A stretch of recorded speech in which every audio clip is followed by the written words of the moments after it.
ओम नमो शिवाय। हर माह में आने वाले प्रदोष व्रत भगवान शिव की कृपा पाने का सबसे बड़ा दिन होता है। शुक्रवार को पड़ने वाले व्रत को शुक्र प्रदोष व्रत कहते हैं। इस दिन किए जाने वाले प्रदोष व्रत में घर में सुख समृद्धि और सौभाग्य का वरदान मिलता है। प्रदोष व्रत की पूजा शाम के समय प्रदोष काल में की जाती है। ये प्रदोष काल सूर्य अस्त से लगभग 1 घंटा पहले का समय होता है, जो प्रदोष काल कहलाता है। धार्मिक ग्रंथों के अनुसार प्रदोष व्रत करने से भगवान शिव शंकर की पूर्ण कृपा प्राप्त की जा सकती है। इसमें जीवन में किसी प्रकार का अभाव नहीं रह जाता है।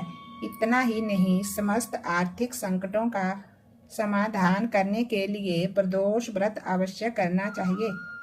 इस व्रत के प्रभाव से हर तरह के रोग दूर होकर के बीमारियों पर होने वाले खर्चे में भी कमी आती है। भगवान शिव को ज्ञान और मोक्ष का दाता माना जाता है, अतः अध्यात्मक की राह पर चलने वाले को प्रदोष व्रत अवश्य करना चाहिए। प्रदोष व्रत की कथा। एक नगर में 3 मित्र रहते थे, राजकुमार, ब्राह्मण कुमार और तीसरा धनिक पुत्र। राजकुमार और ब्राह्मण कुमार विवाहित थे। धनिक पुत्र का भी विवाह हो गया था, लेकिन गौना शेष था। एक दिन तीनों मित्र स्त्रियों की चर्चा कर रहे थे। ब्राह्मण कुमार ने स्त्रियों की प्रशंसा करते हुए कहा, नारीहीन घर भूतों का डेरा होता है। धनिक पुत्र ने ये सुना तो तुरंत ही उसने अपनी पत्नी को लाने का निश्चय कर लिया। तब धनिक पुत्र के माता पिता ने समझाया कि अभी शुक्र देवता डूबे हुए हैं, ऐसे में बहू बेटियों को उनके घर से विदा करवा लाना शुभ नहीं माना जाता। लेकिन धनिक पुत्र ने एक नहीं सुनी और ससुराल पहुंच गया।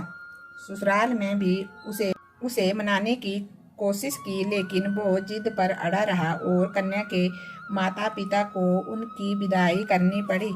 विदाई के बाद पति पत्नी शहर से निकले ही थे कि बैलगाड़ी का पहिया निकल गया और बैल की टांग भी टूट गई।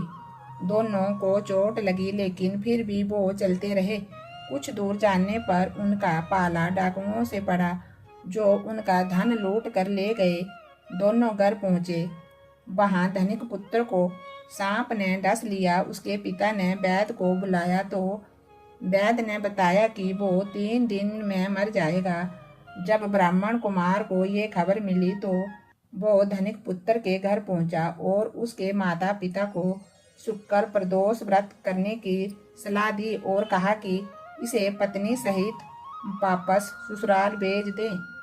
धनिक ने ब्राह्मण कुमार की बात मानी और ससुराल पहुंच गया, जहां उसकी हालत ठीक हो गई।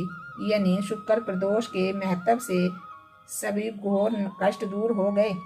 इसी दिन कथा सुनने अथवा सुनाए तथा कथा समाप्ति के बाद हवन सामग्री मिलाकर के 11 या 21 ओम ह्रीम क्लीम नमो शिवाय स्वाहा मंत्र से आहुति दे।